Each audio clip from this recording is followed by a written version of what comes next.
Hi friend, welcome to my channel. আজকে ভিডিওটি খুবই একটি ইন্টারেস্টিং ভিডিও, আপনারা স্কিপ না করে দেখে যান পুরো ঘটনাগুলোই, তাহলে স্পষ্টভাবে বুঝতে পারবে। আমরা সবাই জানি যে মেয়েদের কোনো ঘর হয় না, কিন্তু এখন এই দাদাটার ক্ষেত্রে পুরো উল্টোই হয়ে গেল।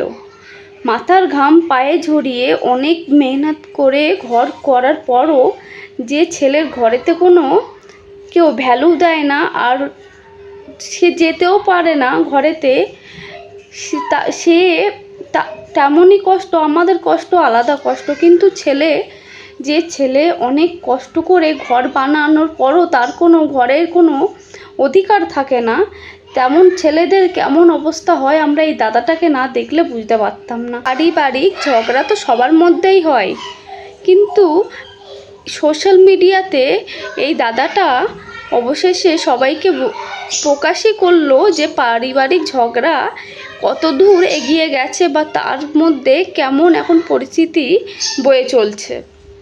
তো চলো ফ্রেন্ড, বেশি দেরি না করে আমরা ভিডিওগুলো দেখে নিই। আনতে হচ্ছে শুধুমাত্র আমার পরিস্থিতির কারণে, কারণ আমি এমন একটা পরিস্থিতিতে দাঁড়িয়ে আছি যেখানে আমার নিজের জীবনেরই কোনো গ্যারান্টি নেই। বাড়িতে যাওয়ার পর ঝুট ঝামেলা হতেই পারে, আমি মানলাম, কিন্তু কোনো দিদি বটি নিয়ে কোপাতে আসে, এটা কি মানা চায়? আমি তো কোনোদিনও স্বপ্নও ভাবিনি। আর এই সব আমার বাবা মা কি করে সাপোর্ট করে আমি এখনো বুঝতে পারি না। আর সেই সাপোর্ট করতে গিয়ে যে বটিটা দিয়ে আমি কোপ দিয়ে ওখান দিয়ে পালিয়ে এসেছি, সেই ব্লেমটা দিতেও আমার বাবা মা একবারও পিছু পা হাঁটেনি। একটা মেয়েকে বাঁচাতে গিয়ে যে একটা বিপদের মুখে ফেলে দিতে পারে, সেটা হয়তো আমার বাবা মাকে না দেখলে আমি বুঝতে পারতাম না। তোমরা নিজেরাই একবার এই কল রেকর্ডিংটা শোনো। না, তুমি তো আমার জেল খাটাবা যা দেখতেছি। জেল খাটা বলে তোর কি করবো? তোর দিদির সঙ্গে যদি বটিটা দিয়ে আমি কোপ দিয়ে বেরোয় গেছি। হ্যাঁ, তুই কোপাইছো। আমি কোপাইছি, বেরোয় গেছি, মানে আমি তোর জেল খাটাবো। হ্যাঁ, আমি জেল খাটাবো। তুই যদি নিজের ভাই বোন যদি কাজ করলে যদি তুই বিচার না করতে পারো, তুই একটা অন্য বউরে ওই কলিকা কি হবে আনে। আজ তুই বাড়ি আসিস 5 মাস পর। ও না, আমি বটিটা নিয়ে আমি দিদিরে কোপাইতে গেছিলাম। দিদিরে কোপাইতে, দিদি বটিটা আনছে, সেই বটি নিয়ে কি বটিটা কি করতে আনছে? বটিটা কি করতে আনছে? ওর হাত দিয়ে বটিটা নিয়ে কোপাইছো। আমি আমার দিদির হাত দিয়ে বটি নিয়ে কোপাইছি। বাঁচার জন্য রেকর্ডিং করে রাখতে আছিস, সেরকম ভাবে রেকর্ডিং কর। তুই কোপাইছো, যে কোপ খাইছে সেও কবে, আমার যে কোপ খাইছে সেও কবে। ওই কনি কবে রন কোপাইয়ে গেছে, দিদিরে মারে কোপাইতে গেছিল, আমি টাকাইতে গেছি, সেই কোপ আমার মাথায় লাগছে। তো যার গায়ে লাগছে সেই কবে, তার কাছ দিয়ে সব প্রমাণ হবে। মানে আমি বলতে পারতেছি যে তোমার মাইয়া এত ভালো নাটক কি করে পারে। এরকম 2 মিনিট পরে নিজের ছেলেরে ফাঁসানোর জন্য কি বটি দিয়ে নাকি থানায় যাবে। এই কথাটা শোনার পর তো যে কেউ বলবে যে বটিটা দিয়ে আমি কোপ দিয়ে ওখান দিয়ে পালিয়ে গেছি। হ্যাঁ, এরকম স্টেটমেন্ট আমার বাবা আর মাই দিচ্ছিল। যার কথাগুলো শুনতে পাচ্ছিলে সে হচ্ছে আমার বাবা আর মাই। তোমরা ভাবো, যদি নিজের মেয়ে কোপাতে এসেছিল, সেই কেসটা ঘুরিয়ে যদি বলে আমি নাকি আমার দিদিকে আর মাকে কোপাতে গেছি, সে যদি এই কেসটাকে এরকম ভাবে বানাতে পারে, আমি ভাবছি আমার বাবা আর মা দিদিকে বাঁচানোর জন্য আর কত ধরনের নাটক করবে আর কত নিচে নামবে। এর দিয়ে তোমরা আমায় ডিরেক্টলি কিছু বলেই দিতে পারো। তোমাদের যেই প্রবলেমটা আমায় নিয়ে আমায় বলে দিতে পারো। আমি চাই না অন্য কারোর হাতে নিজের জীবনটা শেষ হয়ে যায়। আমি চাই প্রথম দিয়েই তোমরা ভালো থাকো। সেটা তোমাদের ভালো থাকতে গেলে তোমাদের যা আমায় বলো আমি অবশ্যই করব, কিন্তু এরকম ভাবে অন্তত আমায় ফাঁসিও না। এবার যে রেকর্ডিংটা শোনাবো সেখানে আমার মাই পুরো সত্যিটা বলবে যে কে কার গায়ে হাত তুলেছিল কি না। কারণ আমার দিদির ভিডিওতে এসে আমি জানি আবার মিথ্যে বলা শুরু করবে। দিদিকে বাঁচাতে গিয়েছে আমায় কত রকমের ভাবে, কত দিক দিয়ে ছোট করবে, কত নিচে নামাবে, তা আমি এখন কল্পনাও করতে পারি না। তোমরা আর একটা রেকর্ডিং শোনো।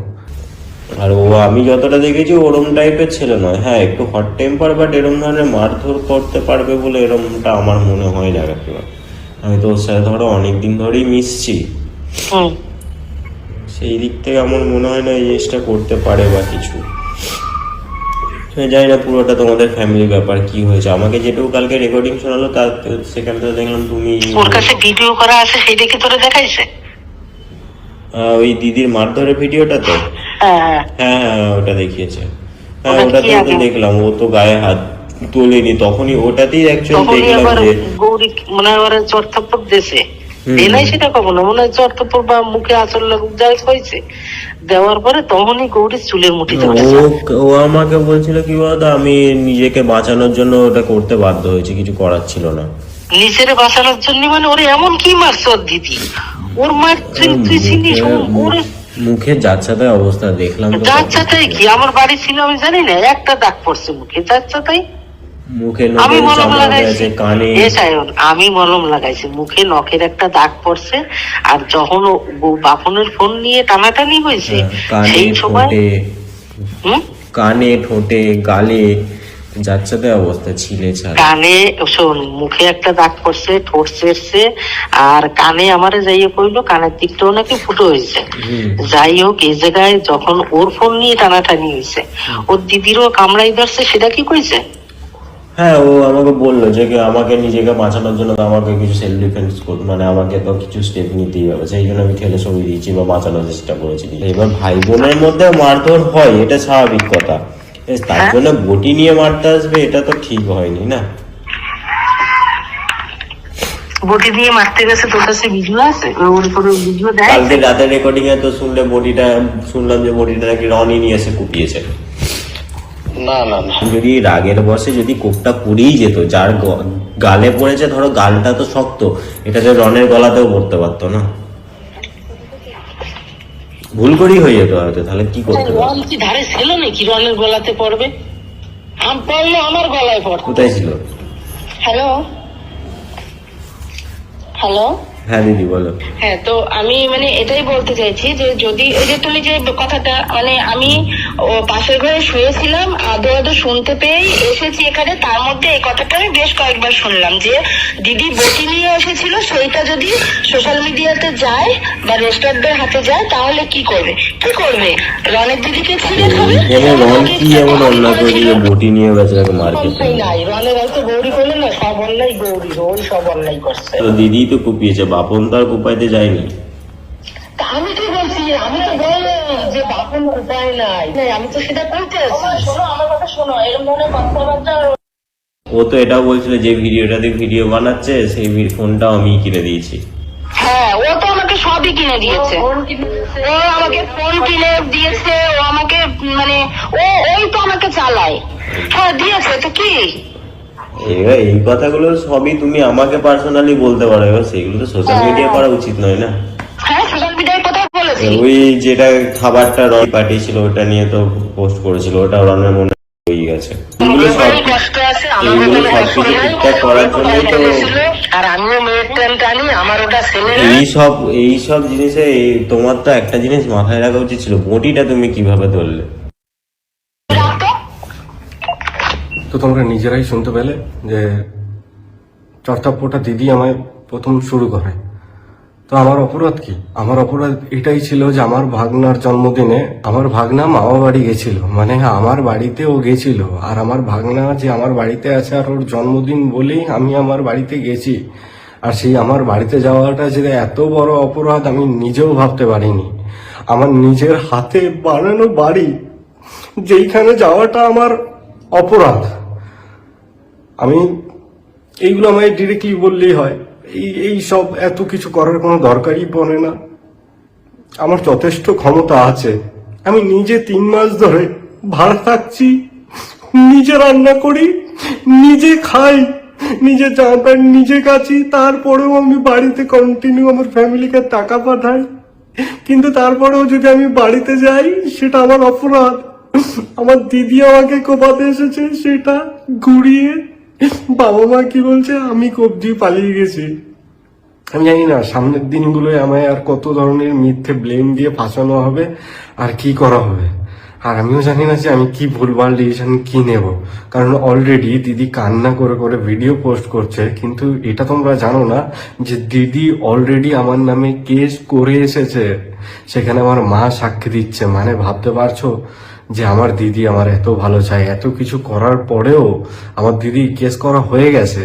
হ্যাঁ, আমার দিদি আমার নামে অলরেডি কেস করে দিয়েছে, সেটাই মা সাপোর্ট করেছে। আর এইগুলো আমার জামাইবাবু যে ঘুষ দিয়ে সরকারি চাকরি পেয়েছে, তার কত লাইন গার্ড জানা আছে তোমরা আশা করি জানো। তো তার কথায় সবকিছু চলছে। তার কি নজরে পড়েছে ভগবান জানে, ওই বাড়ি দিয়ে আমায় তাড়িয়ে সে কি পাবে সেই জানে। আমি এগুলোর ব্যাপারে ভাবি না আর ভাববো না। যেইটুখানি তোমাদের জানানোর দরকার ছিল আমি জানালাম।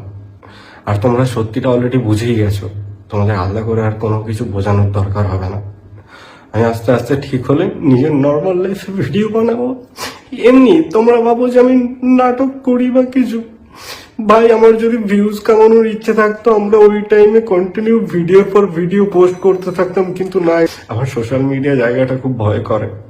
কিন্তু সেই জায়গাটাই আমি আমার শান্তি খুঁজে পেলাম। আমি সবকিছু শেয়ার করলাম, লোকে জানতে পারবে যে এই ছেলেটার সাথে এত খারাপ ঘটেছে।